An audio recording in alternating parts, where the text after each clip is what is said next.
حضرت شیش علیہ السلام کا انتقال ہوا تو کچھ عرصے بعد ان کے پیروکار بہت محدود تعداد میں رہ گئے۔ قابیل کی اولاد نے کفر و شرک، بدکاری، بے حیائی کا بازار گرم کر رکھا تھا۔ زناکاری اور شراب نوشی عام تھی۔ پاکیزہ رشتوں کی پہچان ناپیدہ ہو چکی تھی۔ بتوں کی پوجا کی پرستش ہو رہی تھی، گویا دنیا پر شیطان اور اس کی حواریوں کا راج تھا۔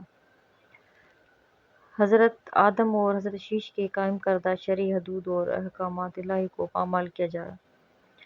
یہی وہ وقت تھا کہ جب اللہ تعالیٰ جل شانہ نے اس بگڑی قوم میں ایک نبی مبعوث کرنے کا فیصلہ کیا۔